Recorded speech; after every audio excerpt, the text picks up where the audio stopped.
Mike Moore Media, the first place to hear Rockingham County news and information. On the line is Rodney Cates, Director of Rockingham County Emergency Services 911. Hey, Rodney, welcome back. Good morning. How are you? I'm doing great, thanks. Not doing so well down in eastern North Carolina, which brings us to August, Preparedness Month here in North Carolina. And that's kind of just come up here. Tell us how that all came about, Rodney, with the governor. Well, National Preparedness Month is the month of September, but due to the number of hurricanes historically that have occurred in the month of September for the state of North Carolina, our governor backed the North Carolina Preparedness Month up to August so that North Carolina could be prepared actually a month early due to all the hurricanes that we have. You know, the peak hurricane month is September for North Carolina, so it's an effort to make sure that everybody's ready, you know, prior to our hurricane season really being upon us. Sure, yeah. Well, we've just gone through a very difficult situation on the East Coast, and maybe this is an excellent time to look at things like that, how we can be prepared. And what does your agency do? What do we do here in Rockingham County? Because we never know when we may have an emergency situation. How are you making sure your team is ready, Rodney? Well, you know, when the forecast calls for severe weather or any type of severe weather, whether it's severe storms in the afternoon, whether it's a flooding event, whether it's a hurricane at the coast, we monitor those forecasts daily. We stay in a state of preparedness to upstaff if we need to.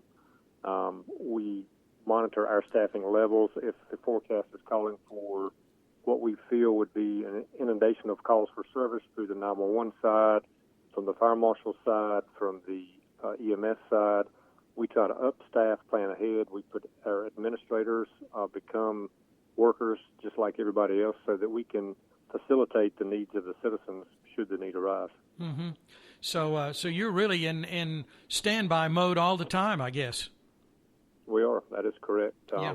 We all have apps on our phones that give us radars. We have apps and programs in the 911 center where we're monitoring the radars all the time with all of the surrounding counties around us so that we can see any weather that may be headed our way that we need to start making preparations for immediately. Mm-hmm. Good. And, you know, all of us now have, you have another level of information there, of course, but it's so easy now for all of us to add those apps to our phones. So we're, I think, don't you think we're certainly a more informed public for sure these days? Certainly we are. And, you know, technology today allows us that opportunity, and we encourage everybody to utilize those resources to stay as informed as we can. And that's part of the preparedness statement, is to be informed and have communications, have those apps, have all the tools in the toolbox that you can to be as prepared as you can. Mm-hmm, sure. Let's talk about those tools and even emergency supplies that we can have on hand. What do we need to do? One of the things that they talk about in disaster preparedness is have a family communication plan. Plan out prior to those events what each family member is to do, what their roles are, who do we contact. If we have family members that don't live here, if we have children in college, or if we have, parents that live in other counties, have a plan of how we know we're going to contact these people and ensure their well-being. They talk about building an emergency supply kit, and we'll talk about those supplies in just a minute. Staying informed is a big part, and that's what we just talked about with all the apps and the technology that's out today, is staying informed with what the weather forecasts are doing.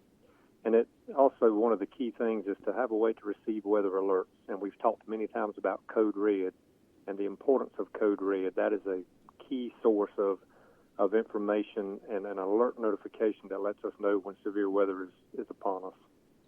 And that's so easy to hook up to that, isn't it? It is. It's very easy. You can go to our website, our county website, and there's a link there that prompts you to Code Red and how you can sign up for Code Red. You can call our 911 center on the non-emergent line, 634-3300, and we will work to get you signed up from this side if a person doesn't have the opportunity to go on the computer or to go to the website to do that. So yes, many different ways to get signed up with Code Red. Yeah. Well, we have done that, of course, and when those Code Red messages come in, the landline rings, the cell phones activate, and everything else. So that's gives us certainly a better level of security for sure. We're in the time of the year. I've lost track how many water rescues we've had.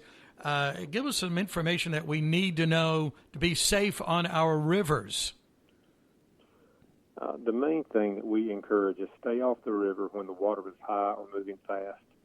And we've talked about this several times in several different other platforms and social media blasts that we've put out. The rivers can be very fun. It's an entertaining, relaxing time to get with friends and family and float the river. But there's also times that it's not entertaining. It's very dangerous. And the danger for the citizens that choose to float those rivers when it's high or fast moving then puts our response people in danger, because they have to go out and create those rescues and pull those people off the river. It takes a lot of people to do that. So we ask that people, the number one message is stay off the river when water's high or fast moving. Avoid any overhanging limbs or branches that could trap you underneath the water. There are many features within that water. Those rivers collect a lot of debris, especially when they get high and then they recede back down. There's a lot of debris in that water that can trap one, and we've seen that several times this year already. So please monitor those forecasts. Monitoring the forecast is another key thing on the river. We see people that begin to float the river, and a storm comes up, and the lightning starts, and they immediately want off the river. And again, we dispatch resources to get those people off the river, but we also have to look at the danger that we're putting those responders in to get those people to safety, because those responders are out there in those lightning strikes as well. So we want to make sure that we are having a safe environment for everyone, those on the river as well as our responders. Certainly. That's so important. Well, we have these, a lot of times we're getting these flash flood situations with watches and warnings, and maybe you could give us some advice on that. I think it's pretty common sense, but sometimes people don't use that common sense, do they? Well, and one of the things that a lot of this information that I use comes from and that people can tap into, it's readync.org. It's a North Carolina Emergency Management information page that they can go to. There's also an app that they can put on their phone, Ready NC, and it gives you information. It gives you weather updates, travel alerts. But when we look at flash floods, there's a brochure about flash floods, and it talks about staying informed, monitor the local news. Again, Code Red. Listen to those Code Red messages if there are flash flood warnings in effect for our areas. If there are, and you're in a low-lying area, move to the higher ground when flash flood warnings are issued. Flash floods is exactly what they are. They come from nowhere, and you immediately have a lot of water, flowing water, rising very quickly. People are encouraged to never walk through that moving water. It takes only a small amount of water to wash one off their feet, no matter the size. Smaller people, larger people, fast-moving water can certainly take a person away. And when they come off their feet and they start washing in that water, they're at the mercy of that water. They're going wherever that water's taking them to.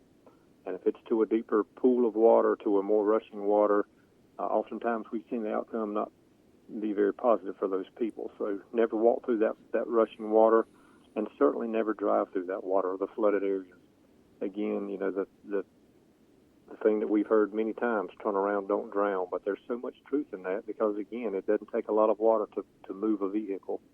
And again, when that vehicle starts to wash away, if it overturns, if it washes off the side of a bridge or down an embankment, overturns, and then the water's coming in the vehicle, we oftentimes have seen non-positive results for those people as well. So the final thing that we really push is do not ignore traffic barriers that close flooded roadways. Mm-hmm. They're there for a reason. They're not there for people to drive around. They're not obstacles to test your driving ability. They are obstacles to say, turn around and go the other way. Turn around, don't drown. So it's a misdemeanor to drive around a barricade or to move a barricade. So there are some legal ramifications should someone drive around a barricade or move one. So we certainly ask that people do not ignore those and do as they are instructed to do and turn and go the other way and find a different pathway.